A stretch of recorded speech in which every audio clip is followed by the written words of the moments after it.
Camaradas, bem-vindos à videoaula 26 de Introdução à Inteligência Artificial. Eu vou falar sobre lógica proposicional, que é uma velha conhecida de qualquer programador, né? E é a lógica mais simples que existe. Na lógica proposicional, a gente tem as proposições, que são afirmações que vão ser avaliadas como verdadeiro ou como falso, dependendo do contexto. Geralmente a gente vai utilizar alguns símbolos para representar essas proposições para ficar mais fácil de manipulá-las através de operadores lógicos.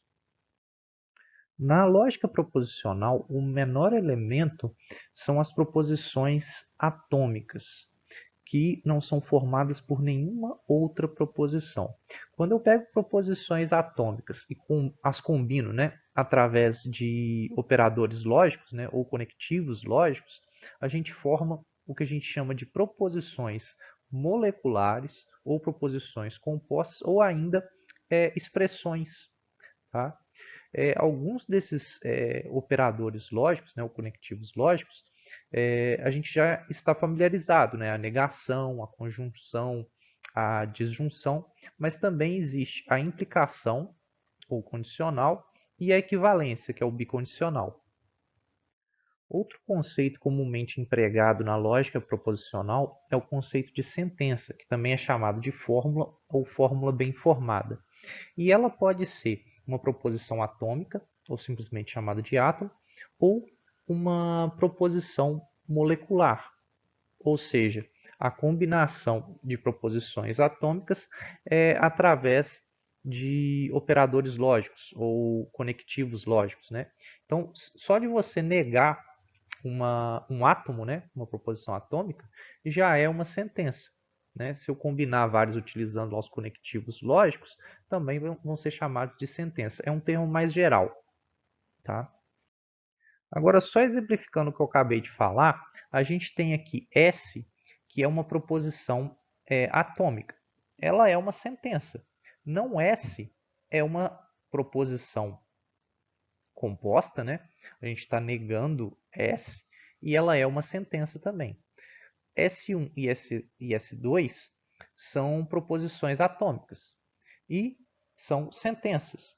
Se eu pegar S1 conjunção com S2, é uma sentença, tá? Então eu tenho aqui S1 disjunção S2 também é uma sentença e se S1 implica em S2 também é uma sentença, isso aqui, certo? Eu não sei se ficou claro já, mas sentença basicamente é um sinônimo para proposição, né? Porque se a gente tem uma sentença que é formada por uma proposição atômica, a gente pode chamar de sentença atômica. Mas se eu tenho a negação de uma sentença ou uma sentença que é formada por várias proposições atômicas conectadas através dos conectivos lógicos, a gente tem uma sentença complexa, que basicamente é o sinônimo de proposição molecular. Tá? Então, os conectivos que a gente tem aí para trabalhar, né, a gente tem lá a conjunção, né, a disjunção, implica, né, e equivalência. Né? Aí, a ordem de precedência dos operadores, né, nessas sentenças vai ser negação, depois conjunção, disjunção, implica e equivalência. Aqui eu tenho alguns exemplos de sentenças. Homem rico, homem pobre são sentenças atômicas. Então, homem rico implica que não homem pobre. Homem rico e quer Ferrari homem implica em tem Ferrari homem. Homem pobre e quer Ferrari homem implica em não tem Ferrari homem. Ok? O significado de uma sentença está associado à sua interpretação. A interpretação basicamente é a atribuição de valores para as proposições atômicas, né, que compõem a sentença. Então, olha só, se eu tenho uma sentença que é A ou B implica em C ou não D.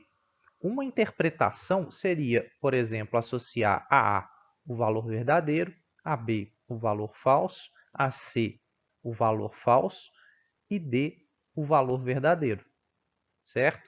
Que aí a gente teria, a partir da avaliação dessa expressão, o resultado dela, né? Verdadeiro ou falso.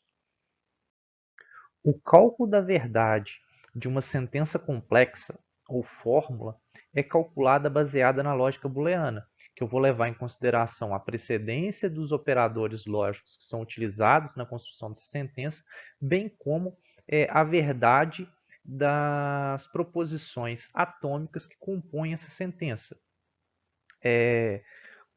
O número de interpretações possíveis para uma sentença complexa é baseada no número de átomos, né, de proposições atômicas que eu possuo, onde eu tenho 2, que é o número de valores possíveis que eu tenho para cada proposição atômica. Cada proposição atômica pode ser verdadeiro ou falso, então daí o valor 2. Então, 2 elevado ao número de proposições atômicas. Tá? Aí eu consigo encontrar o número de interpretações possíveis para aquela sentença. Para finalizar, eu tenho aqui uma tabelinha com as interpretações possíveis ao aplicar os 5 operadores lógicos que a gente viu até então. Então, olha só, eu tenho aqui duas proposições atômicas, né? E cada uma dessas proposições pode ser verdadeiro ou pode ser falso. Então, como pode ser verdadeiro ou falso, então 2 elevado ao número de proposições, que é 2, 2 elevado ao quadrado, né? Então, vai dar 4. Por isso que eu tenho aqui 4 linhas, que aí eu tenho as combinações verdadeiro, verdadeiro, verdadeiro, falso, falso, verdadeiro, falso, falso. São as combinações possíveis.